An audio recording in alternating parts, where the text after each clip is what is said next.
उठले. सर्वात पहिले तर उठले, आंघोळ केले, रेडी झाल्याच्या नंतर केस किती वाढले ते अजून परतून बघत होते आरशामध्ये. बऱ्यापैकी वाढले होते. मग माझ्याबरोबर श्रेष्ठ पण उठला. तो म्हणणं लागला, मम्मा आज मी व्हिडिओमध्ये मी पण येणार तुझ्या. म्हणून त्याला पण आंघोळ वगैरे टाकली. दोघं पण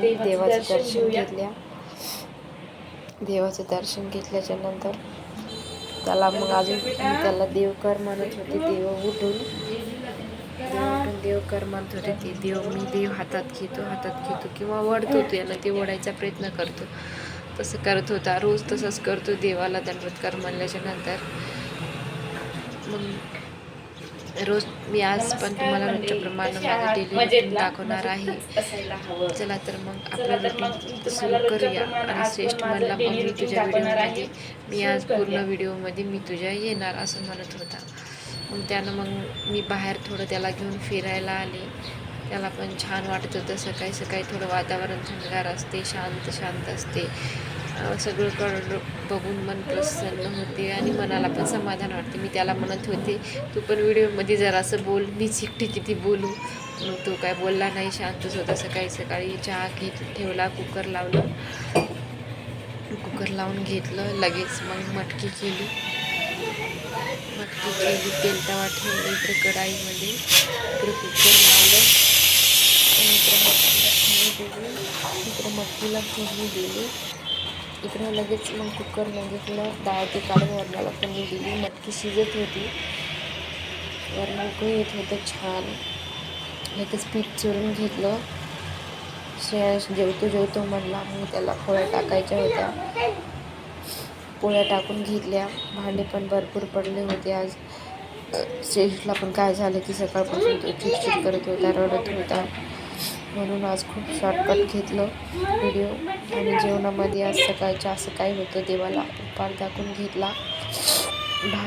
पोळी, भात, मटकी आणि वरण. लगेच घराला थोडं क्लीन करावं म्हणलं, झाडून काढले आणि फरची पुसून घेतलं. किती वेळेस केलं तरी माझा श्रेयांश जशाच्या तसंच करून ठेवतो.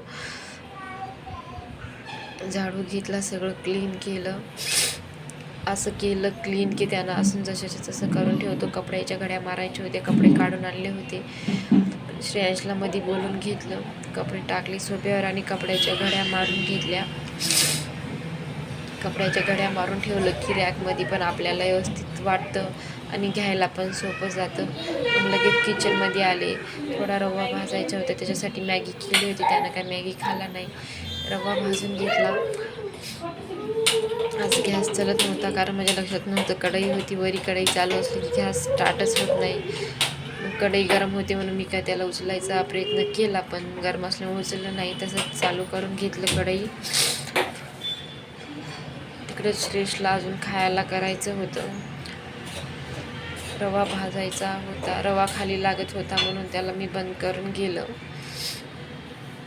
म्हणून मी असंच विचार केला आणि गॅस चालूच होता. येऊन बघलं तर काय तसंच होतं. मग लगेच श्रेष्ठला थोडं खायला करून घेतले नाचणी. बारीक गॅस केला. रवा चांगला भाजला की उपमा शिरा मोकळा होतो आणि खायला पण चांगलं लागतं. एक तर श्रेयांश काही बॉटलीनं पाणी पित होता. थोडंसं ज्यूस होतं, म्हणून मागू लागला, रडू लागलं. त्याच्यात थोडं गरम पाणी करून थोडं साखर टाकून दिले. लिंबू टाकले नाही, सर्दी होती म्हणून. थोडं फ्रेश झाले, तोंड वगैरे धुतले. तोंड वगैरे धुवून फ्रेश झाले की मग आता इथून पुढे नाईटच्या कामाला आपल्याला अजून फ्रेश वाटतं. दिवा वगैरे लावून घेतला. दिवा वगैरे लावायचं. सायंकाळी दिवा लावलं की आपलं पण मन प्रसन्न होतं, घरात पण छान वाटतं. दिवा लावला. मध्ये आंटीची मुलगी येत होती श्रेष्ठला उठवायला, याच्यासोबत खेळावं म्हणते. त्यानं काही तिला खेळू देत नाही. परत मग आंटी आली. आंटी येऊन परत मग घेऊन गेली. आंटीला खूप परेशान करते. पुन्हा लगेच सायंकाळच्या वेळी देवाला दिवा लावला. दिवा लावल्याच्या नंतर मग सुचत होती की संध्याकाळला काय करावं. श्रेष्ठला पण काय झालं ते रडत होता, म्हणून मग संध्याकाळी खिचडीचा प्लॅन केला. देवाला हात जोडून घेतले आणि लगेच खिचडीला थोडे भांडे होते, भांडे धुवून घेतले.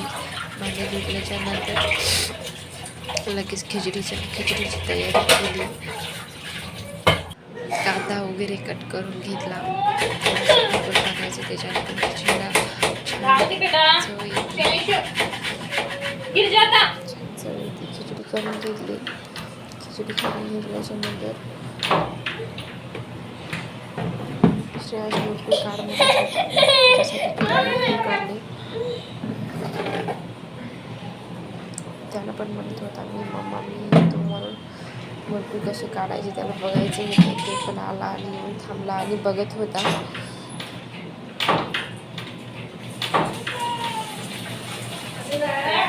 त्याला खूप आवडतं म्हणून खिचलेला नको खाऊ, मला आधीच खोकला येऊला ना. तरी पण दोन मुरकुल दिले, खूप लढत होता ना. खिचडीला फोडणी टाकून घेतली. खिचडीला फोडणी टाकल्याच्या नंतर थोडे बाहेर झाडायचं होतं, अजून बाहेर झाडायला गेले. खिचडीला पाणी वगैरे टाकले. आज काय माझा व्हिडिओ बनवायचा तेवढा मूड नव्हता, कारण खूप चिडचिड होत होतं. श्रेष्ठला काय झालं की तो रडतच होता. रात्रीचं जेवण केलं, असं खिचडी, काकडी, मुरकुल असं काही जेवण केलं. बाय.